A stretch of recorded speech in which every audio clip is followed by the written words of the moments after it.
gotten some notices recently saying your assessors want information. Perfect. Yep. Maybe got a notice saying, did you do some additions to your building? Did any of your income and expense change? Do you have to send them that information? Not necessarily. It's not mandatory that all those things go out, because the more information they have, the better chance they are going to be either against you or for you, right? And what their goal is, especially right now, is they need to raise some revenues.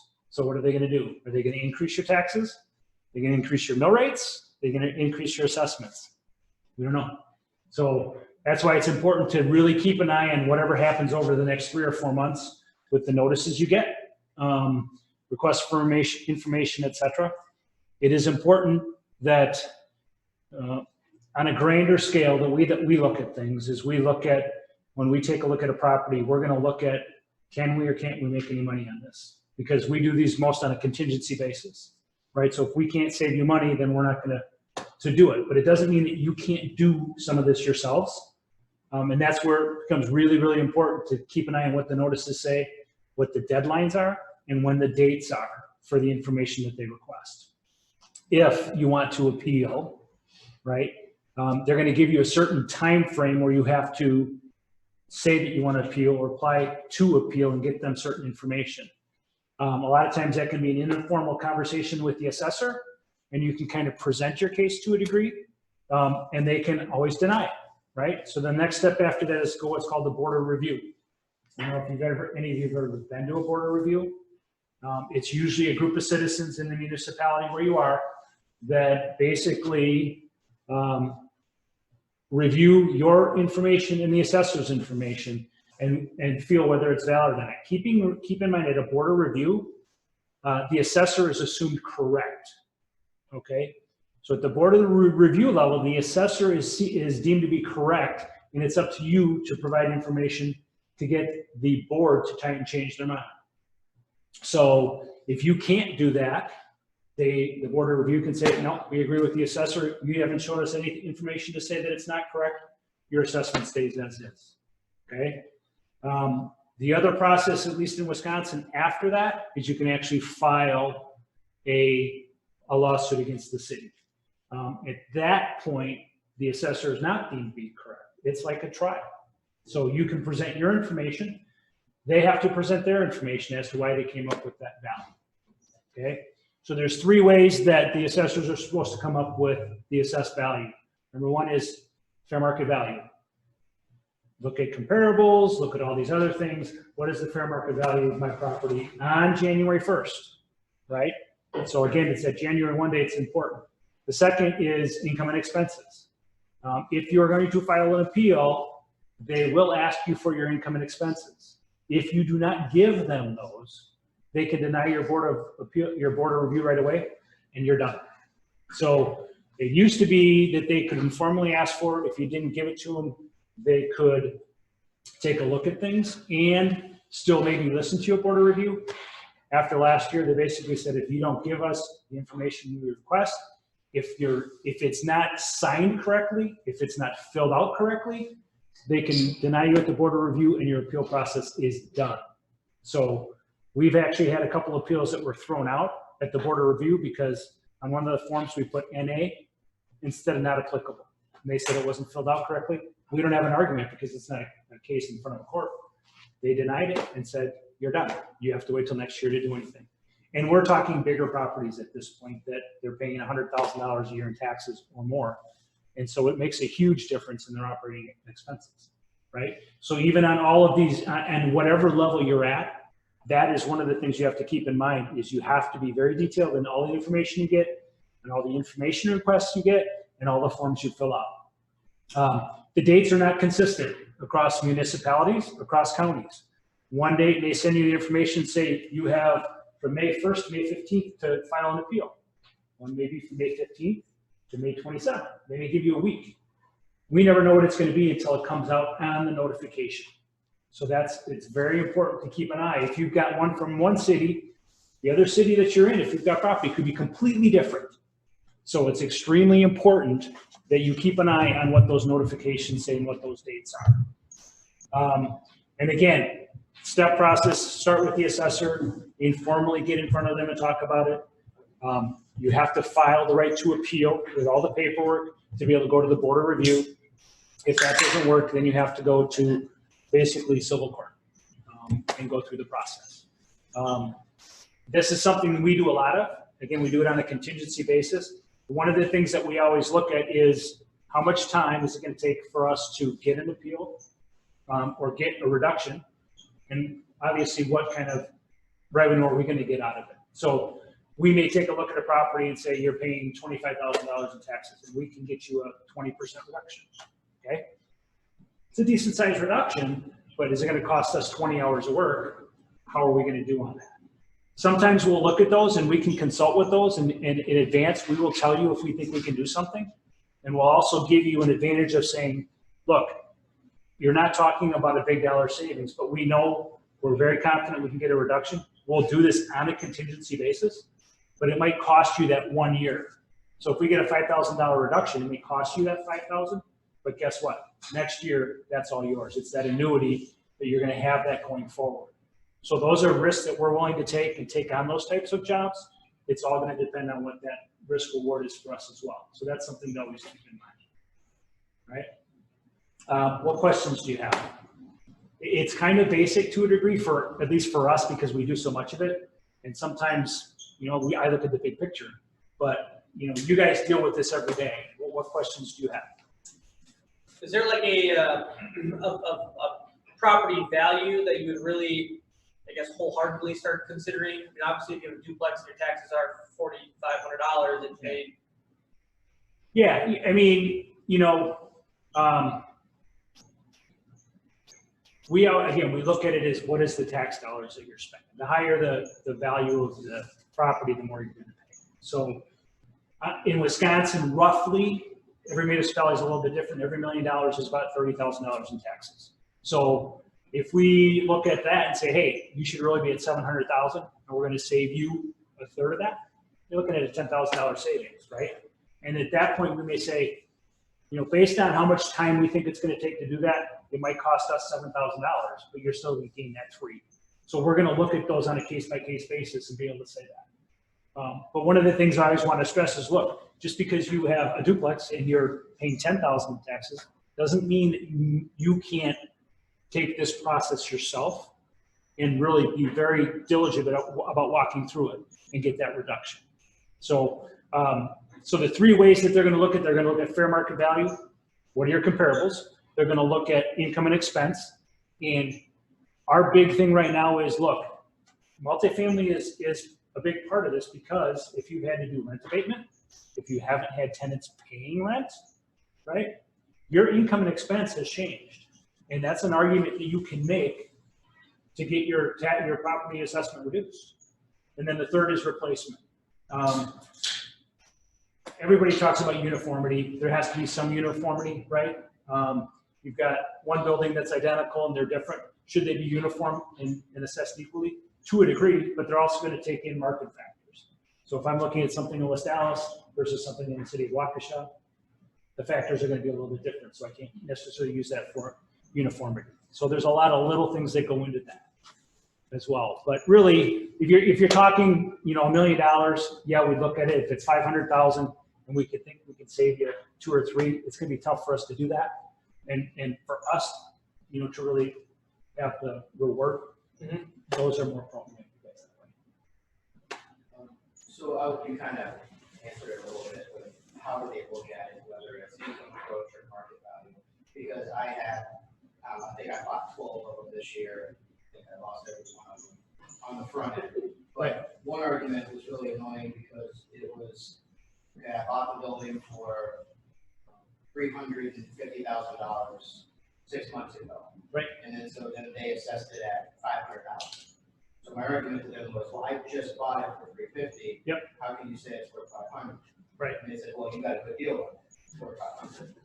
But then another building, it's underperforming. Right. So I bought it for $2 million, and they assessed it for $2 million. And I said, yeah, but I overpaid for it. Yep. So I think it should be 1.5. And they go, well, how could you work with it? You just bought it for $2 million. How could you work with the value of $2 million? So how do you win those? You know what? What we do is we look at all three, okay? And we're gonna typically the way that we try and do it is get the assessors to give us how they came up with the value. You bought that building for $350,000, okay? It's assessed at $500. That is fair market value. That's the number one way to get it. That is what I paid for it. That what is somebody was willing to sell it for. That's what the assessment should be. They could look at your income and expense and say, well, you're making a ton of money on it, therefore it's valued higher, right? And that's why they're going to ask for that information. And then you're going to look at replacement. We're always going to look at all of them and then come up with what the best argument is. Again, a lot of it's comparables. We've taken some bigger deals where some really big apartment people have bought properties, and we've gotten reductions because they did overpay, and we were able to show them that. And you're talking $2 or $3 million, reductions because of it. So some of it's our relationships, some of it's our knowledge. Our director of property tax comes from a commercial appraisal background, and so a little bit different than some of the other firms. A lot of law firms do this type of work, and the threat of a lawsuit is always out there, right? They're going right to the lawsuit. We like to take each step in process and try and logically work with the assessors to come up with what the correct value would be. As having a licensed appraiser on staff, this is how we came up with that, right? And so those are the things that we try and walk them through. So you're right, if any of that can happen, we've won arguments both ways, and we'll use both of those to try and win those arguments, because that's what we want to try and do. So, and again, we're going to look at that risk and reward, and we're going to tell you, look, you're under assessed, don't go. I mean, we do that all the time, because we also don't want to open that can of worms for them to request the income and expense and to do those other things and give them the ability to raise that for you. We're going to look at those in advance and say, don't do it. It's not the right place to go. So it's just, again, what is best for you guys in the long run on that side of things. So what other questions? As a property manager, right? Yeah. And so owners will get notifications that the city wants they want the rent roll, they want the forward cash flow, they want to understand all this. And I have a number of owners who are really rule followers, right?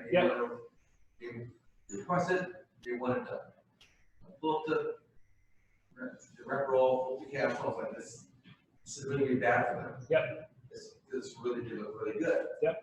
The bakers, for example, great. So they want me to send all the information. Yep. Tonight. Help me convince them that they're not going to get punished for that. Providing Yeah. information. Again, the only time that there's a slippery slope there, right? Because did they request it, and why did they request it? Our philosophy on our side is, if it's not mandatory, it doesn't say this is required or, right? The notification says if you've done improvements to your property, please show us those costs. If there's a change in your income and expense, please show us your costs so that we can come up with the correct value of your property. It's not saying these are mandatory or this is going to happen, right? If they don't get it, they're going to have to come up with a value based off of whatever opinion or comparables that they can. We don't have a problem with that, because then we can come back in on the backside and use those things to say, look, your income and expense, you didn't give it to them, good, because they didn't raise it, don't fight it. It's not what you want to do. That's the point. You would rather have them increase it and you be able to go back and fight it with it than not increase, or one or the other, right? Because once they have it, and if it's a profitable account, they say, you're worth so much. If you really wanted to sell this, you can go do that. Therefore, we're going to raise your assessment. Oh, thank you. Right? Yeah.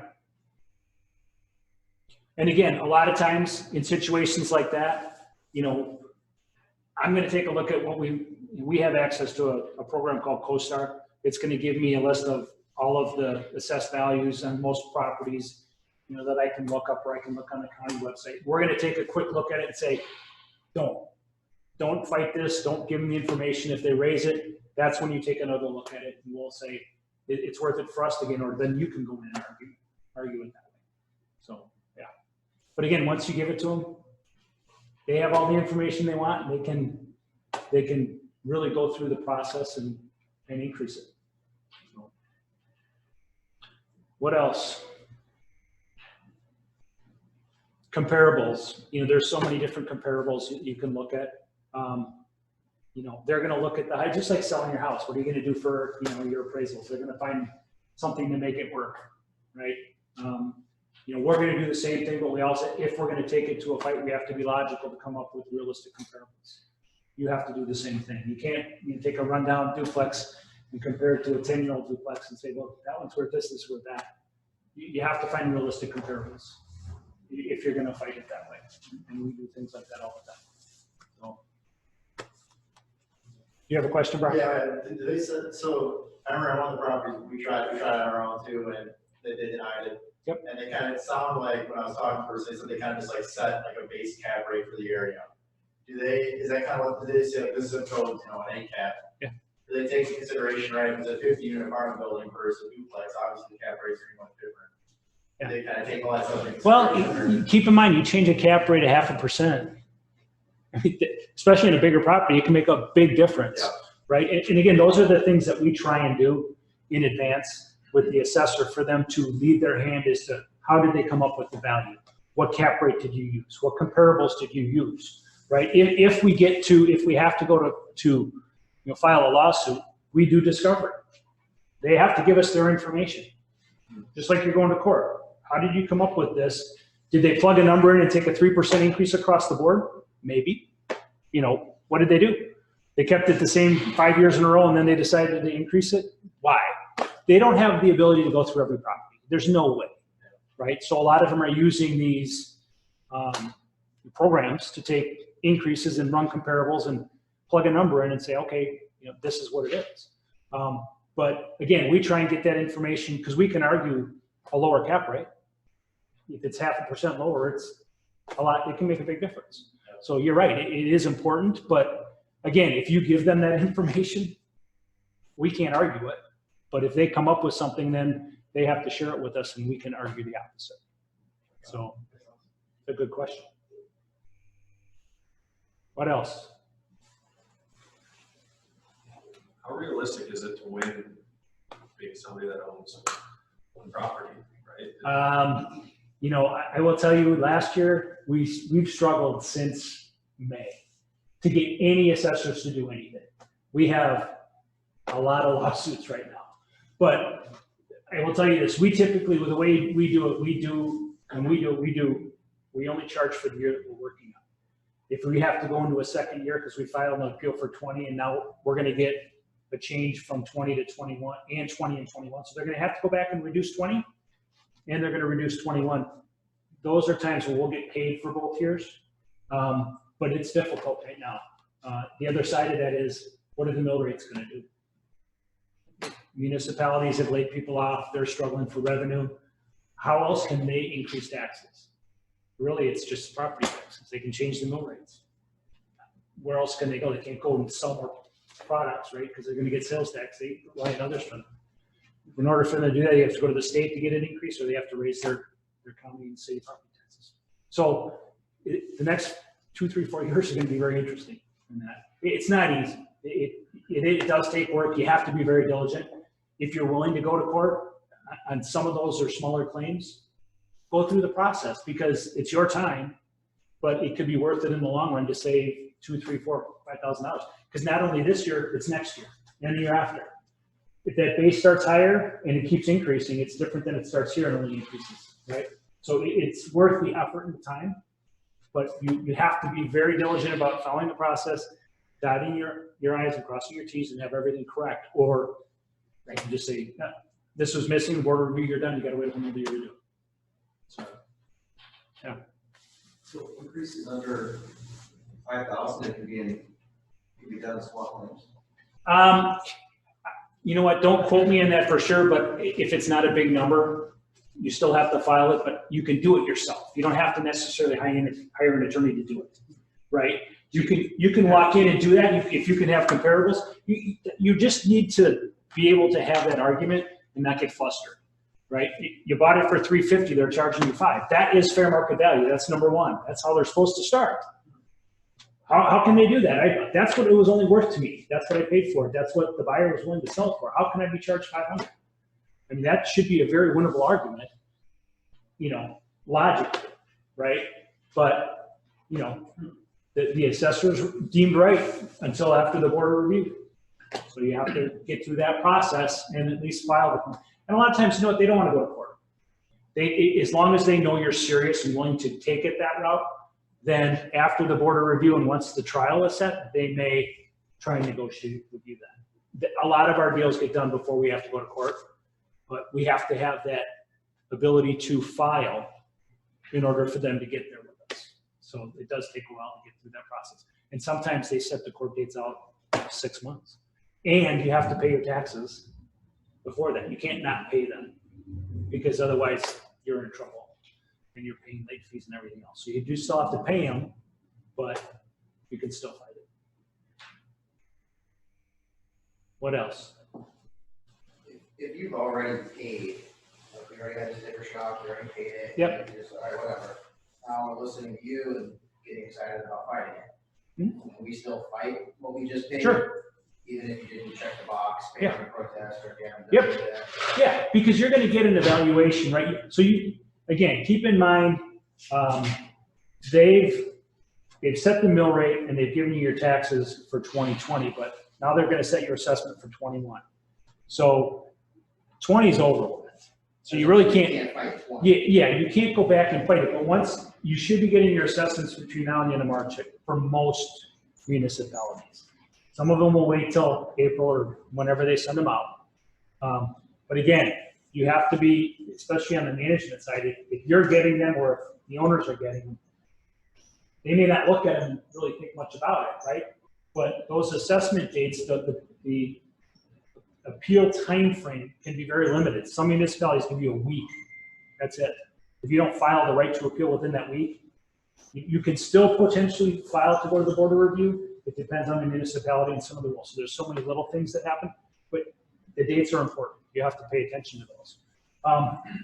But again, if you don't file the right to appeal and you don't go through that, you're kind of lost. So you can file with a value for 21 because that's what's going to happen. Your taxes are based off of what your assessment was, and they're going to give you the mill rate then. So you still have to pay the taxes, but it doesn't mean start the process. The deadlines have gotten on municipalities, so Yep. it's on paper what the deadline is. Yeah, on your notice. So I'm 90% sure of this, but if they don't change your assessment, they don't always have to send you a notice. If they do change it, they have to send you a notice. And sometimes it gets lost in the mail and you don't realize it and your assessment has changed. So I would always, especially if you own multiple properties, keep an eye on and looking at the website. Most of the city websites will tell you your assessments are coming out X, here's when the board of review is going to be, here's when your appeal time frame is. You have to, again, be diligent about that because if you miss it or it gets lost or misplaced, whatever, it can be an issue. And again, every municipality is different in that time frame. Everybody's dates are different. It's not a standard May 15th to May 30th. It can be different across the board. And that's the hard part. We track it. So we have people that look at every municipality, at least in the state, and any of the municipalities we have active appeals against and so we do this nationally. So we've got people that are updating every single state and every single city of here's the time frame for the appeal this year. Here's when the board of review is this year. And so we keep our own dashboard, if you will, on that. But some of the smaller municipalities sometimes are a little bit harder. It's not as big numbers, and they may have 3 days. Our assessors here 3 days a week, Monday, Wednesday, Friday, whatever. They can do what they want. So you have to be really keeping an eye on that. So, anything else? So keep in mind, we do a lot of different things. Everything from, taxes, which a normal accounting firm does, to cost segregation, the 179D, energy efficiency things. If you increase your energy efficiency of your building, there's credits that you can get based off of lighting, mechanicals, the building envelope. We do those certifications as well. We do cost segregation studies. On the multifamily, we do what's called 45L. It's actually a $2,000 credit for new units that are put into service. It's not existing buildings. If you build a new building, if you build a new home and you sell it, you can get a $2,000 credit on your taxes per unit. That's extended through this year. The 179D energy certifications are now in perpetuity. That are extended out forever. It was made in, it was enacted not on a yearly basis. In the act that was signed at the end of December, Trump extended that forever. The 45L is at least through 21. That'll have to be on a year-by-year basis. We do a lot of different things on that side of things. If you're starting to get into bigger investments or more, we can actually consult with you on ways to set up your organizations to help you on the tax side. So we consult with a lot of different levels of real estate investors on how to do things on the back side. So as you start to grow your portfolios, don't be afraid to reach out to us and sit down and talk with us and have questions. If you've got a bookkeeper that does it, it's different than having an accountant do the tax side. Maybe there's some things that we would tell you to do to structure it differently to benefit you. Those are all things that we do. So don't be afraid to reach out and ask for things like that. What size building would a cost say start becoming, I guess, more important? Doesn't matter. We've done it for $150,000 buildings. So keep in mind, you're going to look at roughly 20 to 30% of that is going to be accelerated depreciation. And right now they have bonus, so all of that can be taken in the first year. So, if you look at $30,000 present value, I mean, we'll do a cost benefit analysis on all those things if you're have an interest in that. Tony, who I think did the last one, or you can reach out to me. We all work with those, but we'll just put a quick cost benefit analysis together, make some assumptions, and show you here's what the present value of that dollar is for you on a tax basis.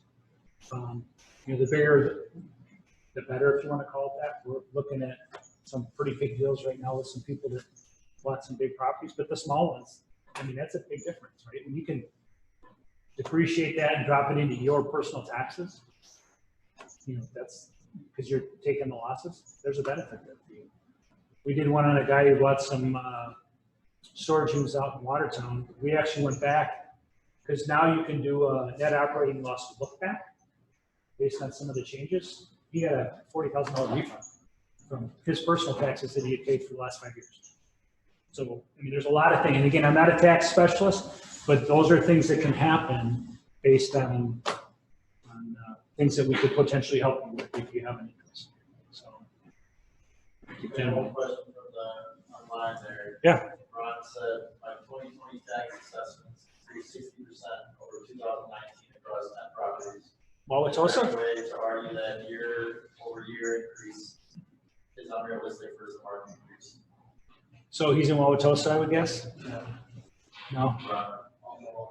Yeah. Most of Wauwatosa had somewhere between a 30 and 60% increase across the board. Wauwatosa, we have a number of appeals in process with them right now. It's something I would absolutely take a look at.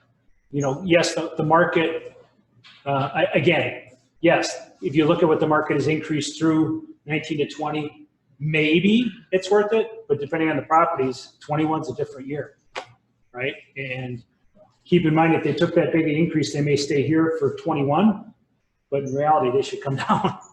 And so there are a number of things that factor into that. Again, I can't speak market specific, but we have a number of things in Tosa that were unrealistic increases that, we're working with. So, and it's taking a while. I think too, like an extension to his question is, let's just say the duplex was assessed at $80,000. Yep. It's been assessed at $80,000 for 10 years. Yep. Then he goes and buys it for 160. Yep. So really, it's, they could say, well, it's worth 160. Right. It's 100% jump. Absolutely. Part of the question is too is, well, yeah, I know I did that. I know it is worth 160, but shouldn't we ease me into that? No. That's not. Yeah, no, again, based on that type of information, you're right. Fair market value is first, right? You paid for it, unless we can show that you overpaid for it. Now, you start to get into what's called a 1031 exchange, where people do overpay for property because they want to avoid capital gains tax. I mean, there's a lot of things that can go on as to why you overpay. And sometimes then it might be hard for us to win that argument, but on something like that, yeah, they absolutely can bump it that 80,000 because that is what you paid for it. You know, those are the due diligence you should plan in advance and know your taxes are going to increase and build it in your pro forma. I don't know how else to put that, but yeah, you need to plan for it that way. So, but again, some municipalities like Wauwatosa hadn't done anything, and they took a huge increase from 19 to 20. And some of it rightly so, some of it not. But you also have to look at the backside of that. They may have increased the assessment, but they kept the mill rate lower, so your taxes really didn't change year over year. Some of them did, right? So it may not have, if you doubled your value of your property, your taxes only went up 30%. There's a strategy for them behind that because they increased their revenue. They needed to. The value of the properties all went up, yes, but they didn't take as big of an increase in the mill rate. So you're not paying double your taxes. You're paying, 130% of it. So now will they change it this year and bring the mill rate back up because they need the income? They might. We don't know. That's the unknown. So there's a lot of things that can happen that way. A little off topic, but you mentioned in passing tax credits for weatherization. Yeah, so there's on the multifamily side, 3 stories or less, there's something called 45L. That's only really for new units where you increase the efficiency. If it's 3 stories or greater, it's called 179D. And even if you upgrade the lighting, they use the 2003 and 4 standards right now, that if you increase the efficiency of the lighting by 50%, you get 60 cents a square foot in accelerated depreciation. It's another depreciation. So if it's a 10,000 square foot building and you get 60 cents a square foot, you're looking at $6,000 accelerated depreciation, potentially. And you might have spent how much to replace the lights? Go to LEDs. The commons and units. What's that? Commons and units with the lighting. Yes. Yeah. You would have to do the whole building with that or those square footage. And the reason I bring up lighting is because even if it's a parking garage, you can increase the lighting. And we would do a study on the lighting in the parking garage and charge one thing, and the rest of the unit, if it's a mechanicals and the building envelope, we would do different ones for each. So, but you can actually increase the lighting in the parking garage, and you can't get everything else. You get 60 cents a square foot if it's a big enough parking garage, right? It's worth it. So. That's for newer construction, you said? You can actually do that. Well, for new built construction, the 45L, absolutely. For remodel on the lighting on the 179D, has to be 4 stories or greater. So there's a difference between the two. 45L is residential, 3 stories or less, and really has to be new construction because it's a $2,000 credit. And the 179D is, you can actually do a remodel as well. So if you gutted a warehouse and put new lighting in, you put more insulation in the walls and in the ceiling, and you added a new high efficiency furnace, you could get $1 a square foot. So again, in general terms, but you can increase those efficiencies. We have to model it. We have to go back and take the standards from them and put in the equipment that you've done now and model it to make sure that it's going to qualify. And we can do it, it's individual. It's 60 cents for lighting, 60 cents for mechanicals, and 60 cents for the envelope. We'll do them individually, so you can maybe get $1.20. They're independent of each other. You don't have to get one to get the other. You can just get the one. So it depends on what you put into it. So. Another one, Ron, asking your thoughts on 2020, your prediction for 2021 RN increase.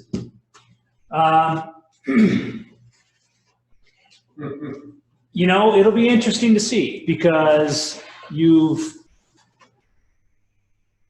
in our opinion, and again, based on everything we know, certain market or certain verticals should come down, in our opinion.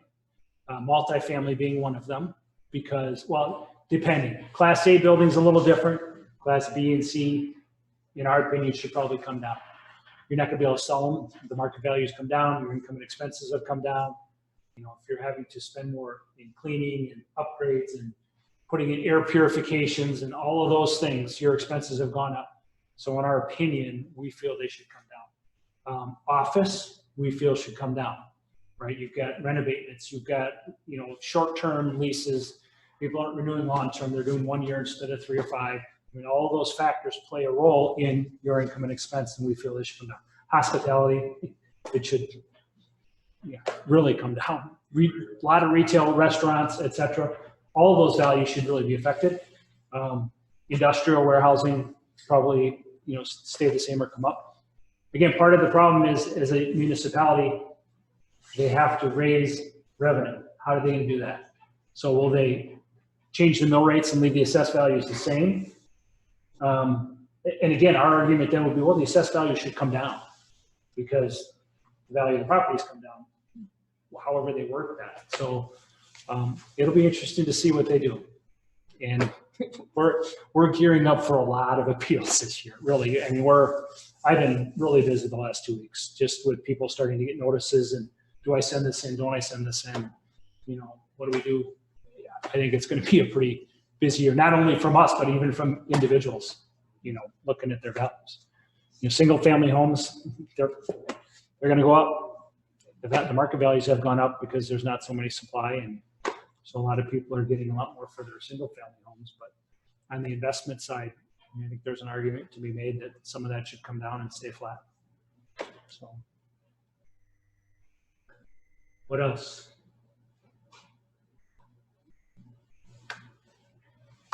Appreciate your time.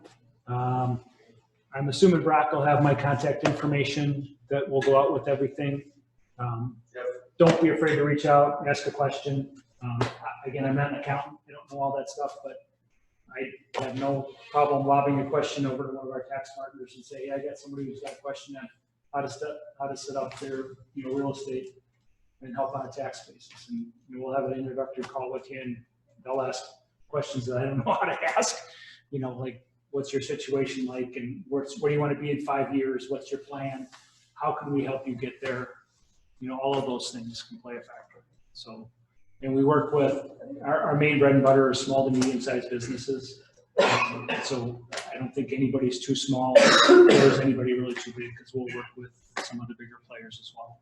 But it just means we've got very special experts that understand the code, the taxes, and everything else to help you guys, you know, grow your businesses and be successful.